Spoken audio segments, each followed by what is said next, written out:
to play Cloud9?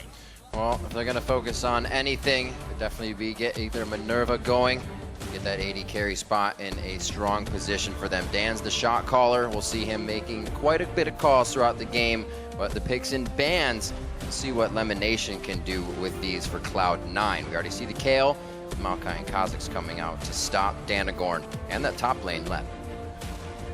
So first 3 bans then already in from KaBuM, and Zed, I feel, a good choice to get rid of. We do see though that Meteor's going to have first pick coming his way. They actually take Lee Sin. They banned out Kha'Zix themselves, of course, which was a champion that Meteor's ran that last time around. Poppy and Nah Playing the crowd a bit. Not sure about that one. As they double lock in and everyone explodes. But no, I think the Lee Sin first pick is just to try and diminish the playmaking potential from Danagorn. Cloud9 feels like the only way they lose this game is if KaBuM can successfully pick a bunch of playmakers and then basically, there's a word for this, complete on a bunch of really high-risk plays, convert a bunch of really high-risk plays. Danagorn looking to lock in that Vi. We did see that come in the regionals for him. Had some pretty sufficient ganks pre-6 before getting that ultimate in. He is a very aggressive jungler. Looks like they'll actually leave that one away since they see the Lee Sin already. Take the Thresh and Lucian for the Lifesteal lane. Yeah, I think they'll be happy with that for the first couple of picks, get themselves onto something comfortable here. It's no secret that Minerva is going to be a big part of getting this team going. We'll see how KaBuM can translate from these picks into the game itself. For Cloud9 then, jungler already locked in here for Meteors, and what are they actually going to add into this one? Of course, Zed taken away from height. I'll see if he actually goes for something for that mid lane in this second round of choices, with a couple of different options being taken off the table. At this point, there's still a hell of a lot open for him. Yeah, I almost feel, Joe, like something has fundamentally changed with Cloud9's pick and ban phase, because this is now 2 games in a row here at Worlds where they're waiting until near the end of the clock. Obviously, the double lock-in is the smart thing to do. Never lock in one champion and then wait on the next, because it will give the other team more time to prepare for your pick. But they're just doing a lot more discussion than they previously would. It used to be everything just shoots back and forth really quickly. They're still getting strong and powerful picks, but they're much more sure or cautious about it here at Worlds than they were in NALCS. Definitely putting a little twist on the thought process KaBuM has to choose each champion. They just see it and then they are forced to answer what they have going. Obviously, they do want to create something that will be able to stop Cloud9 and whatever the composition they're putting together, but is it safer for them to kind of just play what they know how to play and kind of go straight down the line with their comfort?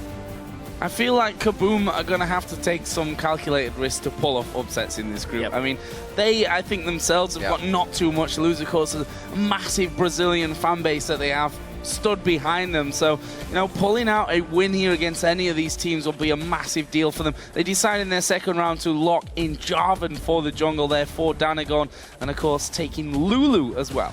As an example, AHQ picked Blitzcrank multiple times in their group back in Taiwan, mainly because of the playmaking potential. It never paid off for them, but it was still their attempt in swinging team fights in their favor. Thresh is a similar style playmaker.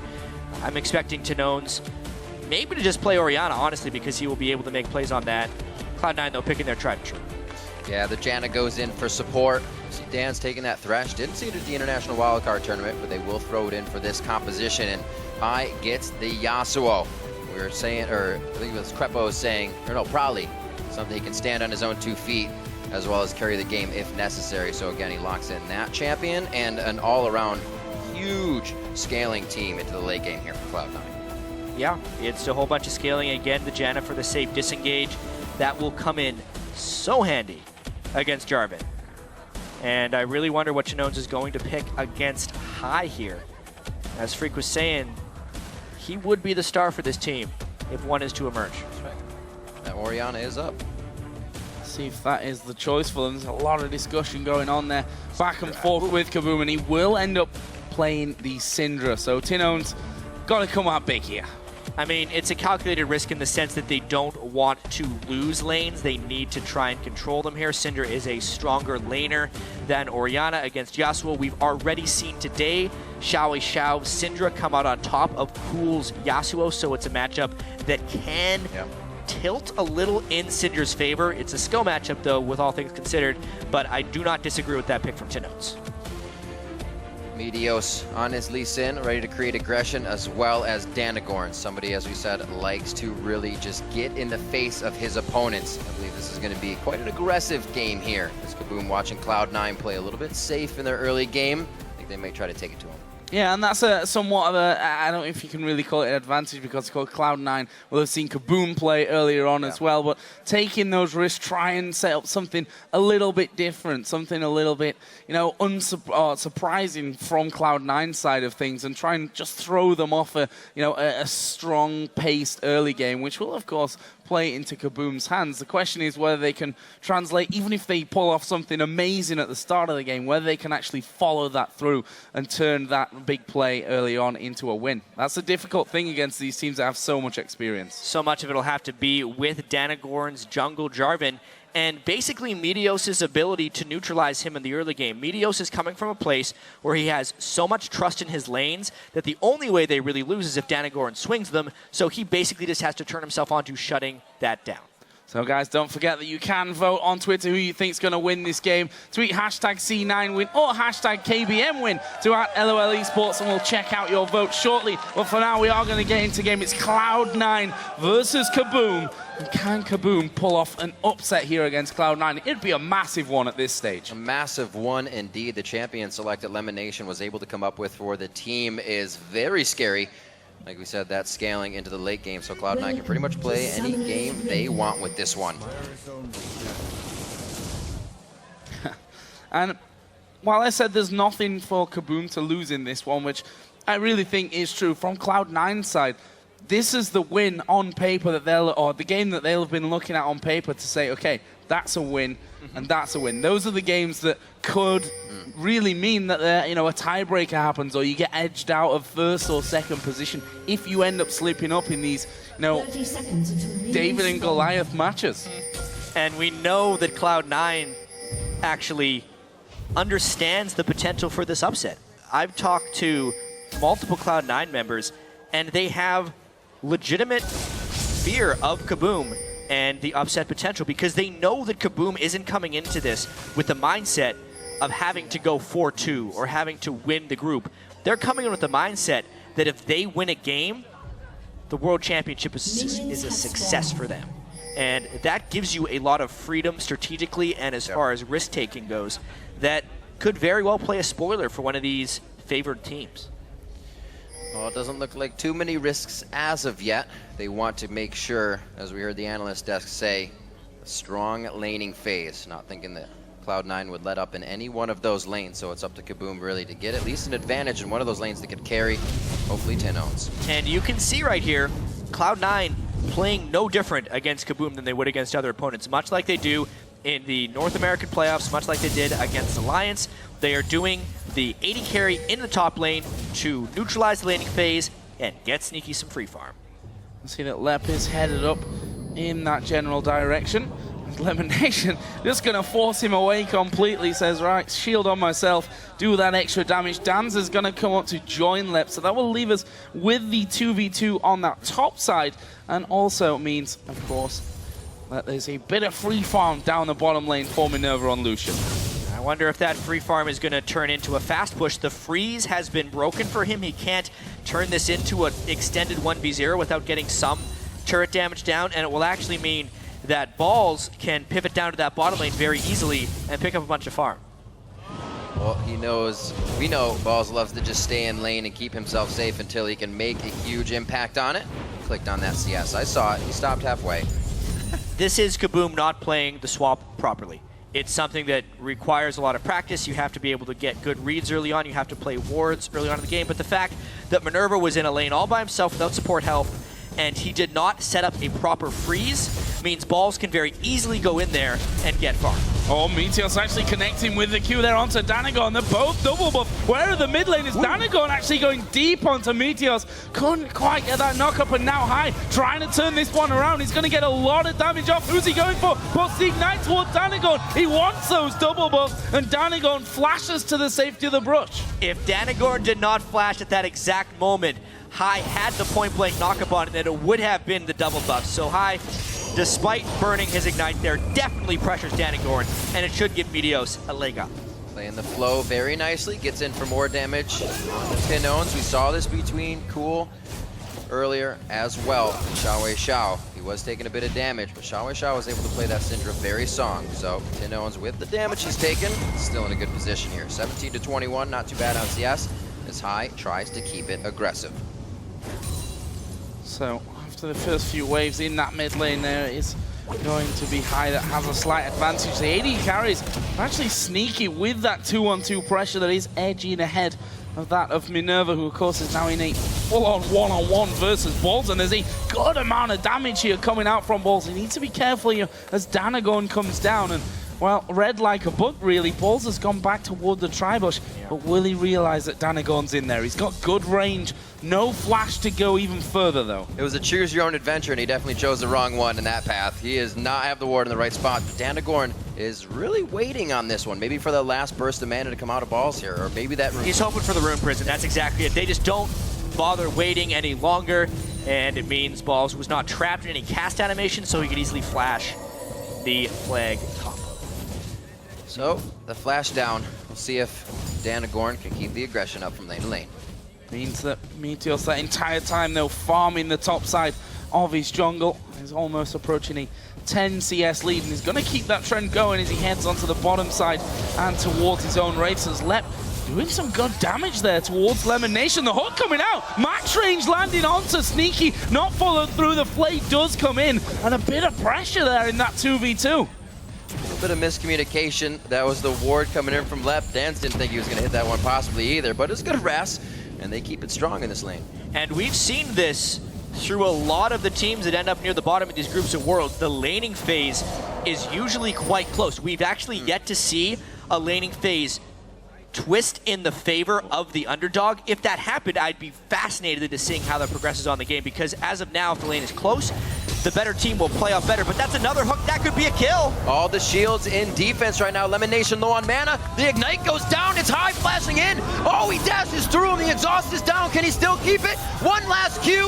High to pick up first blood. Oh, what a play from Dance to save Lep more than one.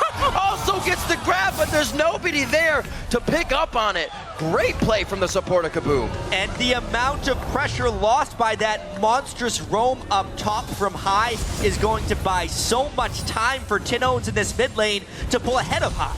You can see there the farm 50 to 37. Tinones doing a good job. Will also get some minion damage onto that turret. So not all bad here for KaBuM. Minerva continues to farm, has now pulled ahead because of the fact that Sneaky and Lemon Nation had to back away from that top lane. Should be able to push it straight through onto the turret. Meanwhile, Lep will use his teleport to get up there on that top lane and get a decent wave of farm as well. A really nice chunk there. Thought they were going to miss it, but the teleport was still up. Fiendish Codex buys for both Tinones and Lep on their first backs to keep themselves a bit more powerful in lane. Minerva safely backing. Dan's on the roam everywhere right now, trying to keep the wards up, trying to keep Meteos out of some dangerous positions that could really put KaBuM behind here. 7.5 minutes in. Really great back and forth so far from both teams. Still feel that KaBuM, despite having this good early lane phase, have to make plays, have to have a bigger lead going through into the phase of the game where Cloud9 are going to be stronger than them. But we've seen surprises already. I don't think anyone expected AHQ to pull out that win against EDG last week in Taipei. We'll see if KaBuM can do that here over Cloud9. Of course, sit 1-0 in the group after that great victory against Alliance earlier on today. See Meteos here doing his red buff, and we'll see if that means then a visit towards this mid lane. I don't think the bottom's much of a question. Actually pushed quite far out as Minerva having a good little trade there with Sneaky.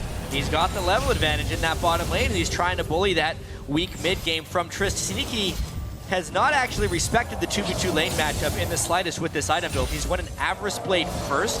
You'll actually often see a Trist build an early pickaxe and then go into a static shiv, so the pickaxe gives him some type of trading potential in lane. He's basically doing nothing in that lane right now, so they're playing victim to KaBuM's superior laning phase at the moment. Very surprised they're taking trades here. BF Lucian. So there's that gold generation. Not gonna work out too well for Sneaky, but the shields are coming in big from Lemon Nation. Medios and High trying to get in. Great ward here coming in from KaBuM, already in the death brush. They'll see this pink ward. Nah, possibly not. Don't take the time to take that. Looks like they're gonna try to work something off of this. Danagorn, I love it. He sees something and he wants to try and make a play off it. Trying to force that bottom lane all the way through onto Sneaky's tower here as well. Lemon Nation already leaving the lane to get a ward inside of the river and make sure that KaBuM don't just go straight in there for that dragon. But with this lane pushing up, there is definitely a possibility of that happening. However, Meteor's on the bottom side just in case a dive comes in. We see Danagorn and Tinons entering the jungle, but this is maybe not where they want to be. Come up behind High. He's already got himself in a safe position. Great job in mid to know nobody's here, and I want to stand right in the mid. Yeah, based on the positioning of Meteos, setting up for all these counter ganks, even the itemization of Sneaky, it's almost as if they were expecting KaBuM to just lose their minds and do these really crazy, aggressive, high-risk plays, because that's what all of us were expecting from KaBuM. But what KaBuM is doing is they're just playing standard, strong lanes with solid vision control. And because Cloud9 has postured themselves so defensively, they're having to give up a lot of stuff to KaBuM. This dragon's going to be an attempted steal. As long as they wait it out, Meteos won't be able to make it in. Oh no! Stolen away there. Meteos is going to pay the price that will go down for first blood. But getting in there nicely. I'm quite surprised that after that ward actually went down that someone didn't move to the backside to try and block that Q from coming through. But it was a smite, of course, from Meteos that got them that pickup on the dragon. It leaves Cloud9 after all that said and done. Not 1,000, not quite that much just yet, 100 or so gold in the lead here over KaBuM, 10.5 minutes in, and that bottom lane once again going to be starting to push out as Lep and Balls going head to head, and Lep losing far too much health there. He needs to be careful, although Balls is a decently low HP. Yeah, the late game scaling of Cloud9 is vastly superior. Rise plus Trist and the disengage from Janna. But with that being said, this early pressure and mid-game potential from KaBuM is pretty great. We'll see what Tinons can do with this double buff on Cinder, because he's out CS High by a pretty big margin. Some of that's from the roam that High did top lane, some of that's now that he has the double buffs, but it's Tinons' time to shine. And we also have Minerva, 95 to 72 on Sneaky, so they're taking hold when they need to with the damage, putting it in their belts as well. That pickaxe coming in onto Minerva, helping him trade with Sneaky in the bottom lane. Really, we've seen the shield be defensive for Sneaky, not really trade-oriented here. Dan's and Minerva continuously. Little poke plays. He gets seen out by the ward. A little off on his sweeper there. Not a problem. Ping ward going down, and that will mean that Jarvan can come through for that lane gang. They need to clear out those minions though, because they will have vision on the top side of that brush and may even give things away if they just try and fast push that one. Sneaky actually going out with his ultimate. There's the hook coming in, goes wide. Lemon Nation will flash away from the flag and drag of Danagorn, and nicely avoided from Cloud9. Yeah, that was some pretty swift play there by Lemon Nation. If any of those spells landed, he was dead to rights, but he burns Flash, does not even have to burn his ultimate, and he escapes that gank unscathed. Using his ult on that. Seems like he'll feel safe in lane still with Lemon. They get that pink word cleared out of their forward brush, and they were able to regain control. Some kind of damage they could put on this. Oh, a little bit of miscommunication. Didn't take the minion out first, but they still pick up a safe lane here. And maybe a roam from Tinons. Looks like they want to get inside the jungle. They don't have too much vision on it, but they do see Meteos here and there. They want to make sure he's not making any of the plays. A lot of aggression coming in. Cloud9 collapses towards the top of Dragon, but nothing comes of it. Yeah, and a very quick flash by Tinons. He knew that he was out of position, and he immediately had to retreat. But with that collapse from the Cloud9 bottom lane, it does expose the bottom lane itself to being taken down. Oh, I think, yeah, left being up a little more than he can chew there. Has to use the wild growth. How to go back at walls. who will just pop straight through those pots, get himself healthy once again. Meanwhile, the bottom lane, he's still pushing here. Minerva might have gone a little bit too far into this one. Gives a blast back. We did have Danagon waiting inside of the brush, but Meteos and High both coming around. The point blank Q actually missing there, and Danagon will just slide over the wall to freedom. Nice grab, the box is down, Lemon's caught the Cataclysm. Heal comes out from Sneaky, so they are still well within staying in this fight. It's gonna be Minerva going down, that's the 80 carry DPS out of the fight. The teleport comes in as well. They're gonna know it's gonna be stopped in the top lane actually. It was left with enough mana, but does he bring in a fight that he does not want? The Spell Flux able to come out and take him down. And just like that, Cloud9 gets 3 for 0. It took them 13.5 minutes to set up a play, but they were able to find one right there. The collapse down from the mid lane worked this time for High, and they just clean up from top to bottom.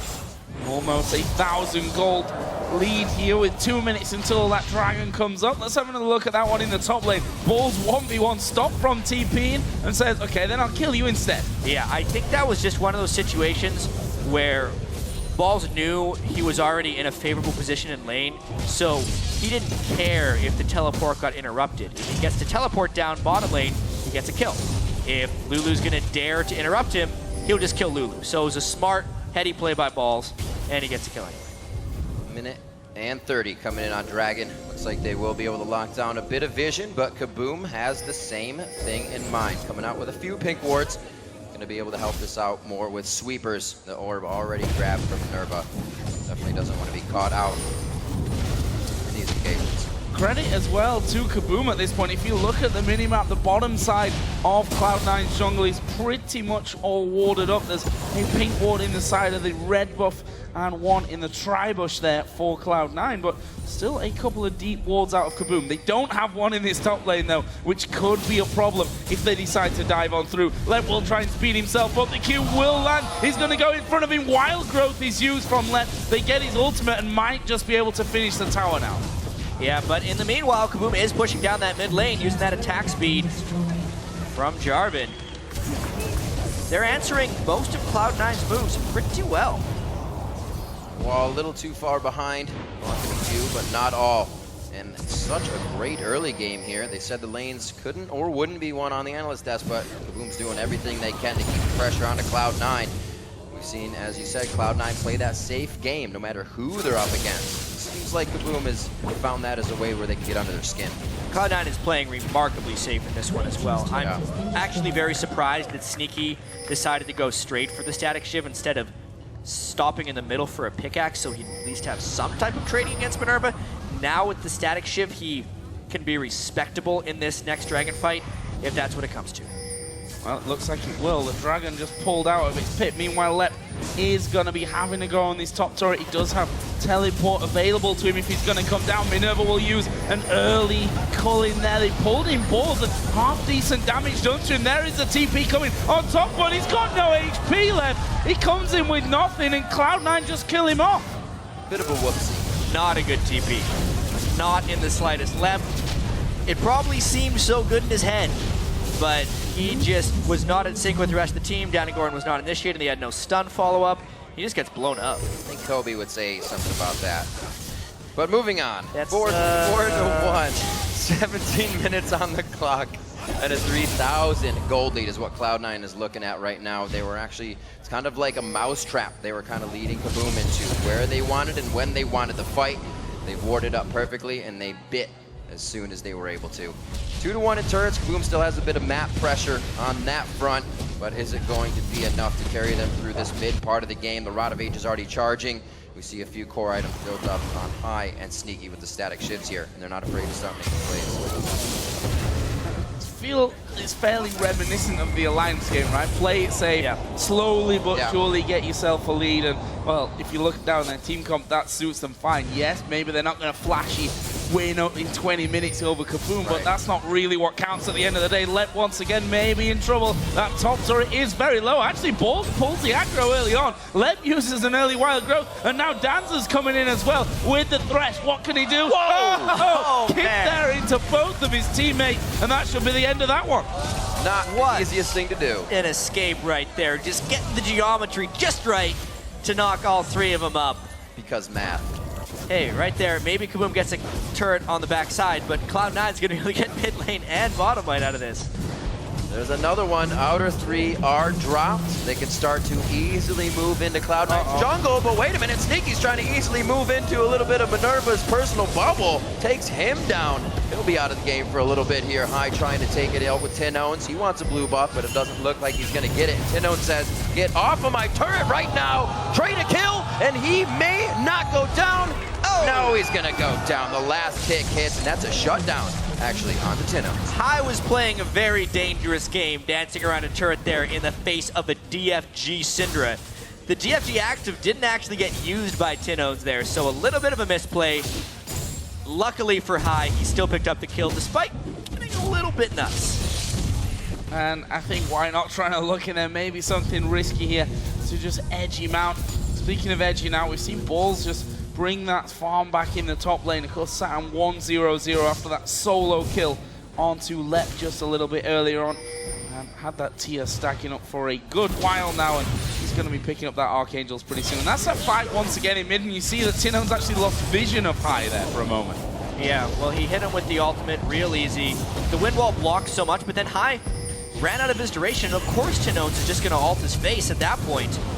He figured he'd get a 1-for-1 trade. That's the best he could get once his wind wall had fallen. Not really sure what High's play there outside of hoping to trade a kill. Nobody gets a blue buff. Well, he's got it back anyways as he comes back into lane.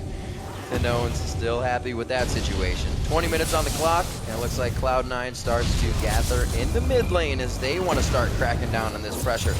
That mid turret, about 5% HP left. They have a little bit of work to do, but the whole team of KaBuM says, not this one, not right now. Couple of wards cleared out, the hook coming through from Dance. They had vision of that one thanks to the ward over the side. The Q lands, but no follow, but there's the knockup onto Tinones. High, gonna go in for this one. He himself will get next knocked up, but Sneaky coming around the side as well. Danagon will throw down his cataclysm, but Sneaky just knocks him back through the back wall, and that is a 2-for-0. This tower's going down now. That was some exquisite Yasuo play. Right into the wind wall, flew that Cinder ultimate, and that is how you play the matchup. High destroying right there for Tinones, and the rest of Cloud9 following up just right. And there was one person missing from that as well. This guy in the top lane still pushing by himself. The split push working out quite well, and with how big High is getting, they'll probably be able to do this in every lane quite soon to start spreading KaBuM thin. Now, and of course, Rye's not going to be taking those turrets down very quickly, but if you get that entire time all on your own, you're still going to take chunks out of the turrets. The rest of the team come through, and that will be at 21 minutes into the game. Well, we're closing in to a 10,000 gold lead at this point. 8-2 up in kills, 2 with the AD carry, 3 in the mid lane. Spread really nicely across the entire board. And this is that knock-up and ultimate from Yasuo again onto Tino. Yeah, the impressive thing to me wasn't the initiation, it was that wind wall. At the very moment when he spread between Tinones, it's like, okay, now is the time we'll try to retaliate. Let's make that an impossible feat. So he throws out the wind wall, Cinder can't fight back, High takes almost no damage, and they get 2 kills.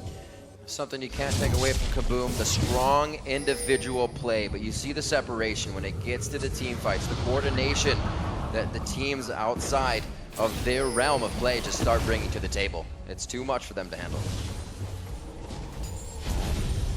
KaBuM trying to set something up here, but can they pull it off in the end? Cloud9 just push the minion wave through and say, nah, you're going to be hiding around that corner. Let's not fight that one. Ward goes over the top, and that will spot pretty much the entire KaBuM team just waiting over the side. Just half a minute until the next dragon comes into play. And Cloud9 already set up nicely, clearing out those wards as they come down. And there is the Q actually landing towards Lucian, but it's High that's going on to Danagon here in the middle, and he's taken a lot of damage already. A late Wild Growth will save him, but that pretty much just guarantees the dragon now. Yeah, Cloud9 still playing to a level of safety and caution, but they're turning up their aggression ever so slightly the larger their lead grows. This is only 22 minutes in, but they have assumed control. With the safety we've seen lately from Meteos, the rest of the team, it's really been High the one to start going in hard on these fights. Yasuo allows them to do that a little bit stronger. They're going to go ahead and pick up another dragon within this game, all of them, for that fact. It looks like they are happy to head back right now, take their time, get back into this one. Great warding all around right now. pink wards are already out. We'll probably see Cloud9 start to move those up as they disappear from their side of the map. 23 minutes in right now, 8-2. Seems like they started to pretty much just clamp down on KaBuM strategy. And Balls might even feel comfortable enough to go full on into Minerva at this point. That Archangel, Rod of Ages, and not often we see Rise being able to split push so effectively, but certainly pulling it off this game. KaBuM, unable to really answer him this far up into the game. You see the wards on the bottom side of KaBuM's jungle put down by Cloud9. They're even going to be clearing out now over towards the Dragon side. And they've sent Minerva to try and deal on that bottom side of the map with Balls. But, well, if he's then pushed away from the tower, he can just TP over towards the Baron or wherever else Cloud9 might be pushing. Cloud9 really holds all the cards in this matchup, and it just, means they can catch people in the jungle. Big hit onto Dance, throws down the box, the disengage, but they know they have what they want. This is almost exactly what happened in their fight earlier. Not a kill's gonna come out of this, but all the pressure that they need to make something happen will. Yeah, I mean, they get people so low here, they're thinking they could just do the Baron. They were expecting KaBuM to try and check, but when they realized how cautious they were, they're just gonna start dealing with two men. That is a Scrying Orb, though, that will spot them. Minerva's pickup. Waiting off to the side. Actually, stun comes in onto Balls here, but Sneaky off to the side, able to put some damage back. Dan's even stepping forward there, maybe looking for a hook, but Cloud9 already backed away from that one. And you feel like this game really teetering on a knife edge here, where Cloud9, if they get that chance to just nip over and finish off the Baron, or KaBuM can actually get in there quick enough. The Scrying Orb, a vital pickup at this stage, because they just can't keep up with the vision war on that side of the map. No, they're falling so far behind. And one thing that happens when you do Force Sweeper and a Scrying Orb as well is because you're dropping off trinkets, you actually just have to place more purchase wards. They have the double side stone, which should aid in that, but it's just not necessarily keeping up with what Cloud9 is doing. Damgorn uses everything to get in. That's a pretty headstrong clear he's got himself going into there. It is going to be, the Lantern gets stopped, but he is able to put his left foot out and do the hokey pokey. Gets out on that, and he gets himself to safety. 26 minutes coming up on the clock.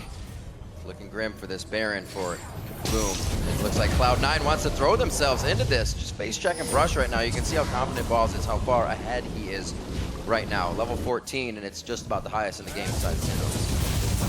Tindos actually just recalling there. There's a wind wall coming down. Will stop most of the culling. Leaves minions still alive underneath the tower, and Cloud9 just walking in for that one. Will take another inner turret. Leaves just the base left alive now for KaBuM.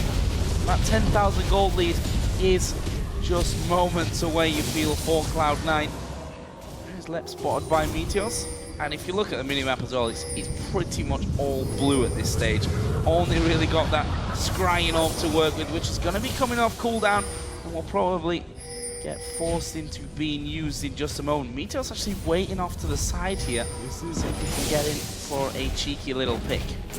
Cloud9 definitely not letting off the gas here. KaBuM is hoping to get some type of pick with that Deathfire Grasp onto Tindos. Just one kill to hopefully create more of an advantage, but it's the other way around here. Cloud9 is definitely the ones dictating, because you don't actually get catches without vision control. That's where it all begins. Cloud9 holds all that. And it's hard. You have high initiating as well with the Guardian Angel. Their catches kind of be for naught if they use everything onto him, and High can really force that to happen. Goes into the minions. He's going to get his Qs here. Might just initiate his own fight, but they are using this to push the team back left just on the outside. Hiding behind his wind wall there, they managed to catch out Danagon. He will go down. There's a 3-man ultimate coming out from High. Good stun back though. Guardian Angel will bring High back to life. The hook comes through. Actually hits Lemon Nation. I don't think that was the intended target. He was trying to time High's regen, and that will be one man down on either side. Hey, they got a kill, still counts, but now Cloud9 is trying to push on. Sneaky is a monster. Oh, Sneaky indeed, tearing through the base by himself. Looking for Lep. Gets his reset to jump out of this one. Lep's doing everything he can. He just wants to kill. Whimsy speed up. Will he be able to lock it down? Meteos says, eat my foot, and he's going to be out of this one. minute left onto Dragon. That's not Baron. And it looks like they may actually just decide to walk this one out. Dragon can go to KaBuM. Cloud9 knows what they want the rest of this game. Yeah, nice stun there by Tanones to prevent that dive from becoming more painful. Obviously, High landed a pretty good stun there. And a cool little thing before that fight, Cloud9 had all 5 pink wards down on the map. Every single individual had a pink ward that was unkilled, and KaBuM had 0 of their own. But they've since pushed out, gotten one of their own down, and they're trying desperately to clear a few of Cloud9's. Utilize the time, didn't even need to scan that. Oh, check out if any green wards are down. Danagon gets another pink taken away, and some vision of his own in the back of that Baron pit. Well, Cloud9 did go back, and of course, shop up from this one. No, I'm not sure that's really what Danagon really needs at this stage. They're going to take a lot of damage from this one, and actually has to wait for his flag to come up to get out of the pit. Disaster. A little bit of a whoopsie there. They're able to get him out safely, but that means their jungler is very hurt for something that Cloud9 has wanted to do for a while now, and that's Baron. They're still going to proceed with extreme caution, however. The only way Cloud9 loses this game to KaBuM is through a miraculous Baron steal or a Baron fight gone wrong, so they are going to control their expectations. They know they have 6 turrets down. They're going to make sure they have vision containment, and then they would go for Baron. With 30 minutes on the clock, Cloud9 has a 10,000 gold lead, one of the biggest they've had here coming in with their 2 games. But it is meaning that they know to put their foot down, like you said, Jack, keeping that pedal to the metal, and now attempting the Baron. Elimination on the outside for a full amount of disengage. There it is. Oh, Meteos over the wall. I thought that was going to be high as well. He gets himself back in with a safeguard, easily taken on Baron. Lemon's forced to flash. Balls now it takes the defense on trying to stop them from getting into Baron. Really slick Lee Sin play there by Meteos, jumping out to kick Danagorn away and then just flying back inside the pit because Lee Sin. And then Lemon Nation aided a little bit as well to blow him back away. Danagorn had no way of getting into the pit. Keeping them completely under control here. Cloud9 looking to make 0 mistakes on their way to another victory. And currently have a massive gold lead. We've just gone past the half an hour mark in this one. KaBuM really looking to just find anything in this game that could give them a glimmer of hope at this point. Yeah, and honestly, a Cloud9 victory here would actually mean that North America goes 4-0 on the first day of this group stage. LMQ went 2-0, Cloud9 went 2-0. Now remember, they have yet to face the Korean teams in both of the groups, so this will definitely kind of set the stage for some pretty big clashes. Heavy favored Korean teams versus LMQ, definitely not expected to go 2-0 today, but early showings is a strong show for North America here in these groups. A lot of momentum that they would need as the fans consider it to go against those teams. And right now they're using all that momentum to just take out each member of KaBuM methodically. Surgically removing him from the map now, looking at the middle inhibitor turret as trying to engage over the wall. I wouldn't put it past Sneaky to be the first one hopping in. They're going to wait, at least for now, for that next minion wave to come around. You can see Meteor stepping forward high. Will also get up in KaBuM's faces, but they take that inhibitor without any push back from KaBuM. The inhibitor itself will go down. And to be honest, Minerva's still down for 15 seconds here. I mean, if Cloud9 can get the right kind of fight, I don't know why they wouldn't continue to push on, aside from it being a little bit too risky. Not many minions to be working with right now for Cloud9, but they are definitely staying in that risky position. Midwave is just on the front step of KaBuM's base, and they have everything in HP and Baron buff and stats that they need to continue this fight. The next wave coming in, they're going to basically force KaBuM into doing something aggressive. Windfall, this is just like an inhibitor turret at this point, except behind it is a Nexus. There is the second Nexus turret going down as well. KaBuM got no defense left alive. I'm going to jump straight in there onto Tinones, get 1 kill, but they're focusing the Nexus down. And Cloud9 going to be picking up their second victory of the day. Couple of kills still left to be had here at the end, but they will finish it off. And a convincing win once again for Cloud9. And just like that, it was over. What seemed like a very slow start from Cloud9, potentially a little scary when KaBuM started getting some niceness in the lanes. Cloud9 kind of turned it on. They knew they had the strong mid game. They had the Janna for the... They didn't have the strong late game. They had the Janna for the mid game. And they definitely had the strategic advantage and the confidence to close this one off right. Able to stave off a bit of that Danagorn aggression from lane to lane on the Jarvan. Pretty much banned out a few of the junglers he would like to use this game.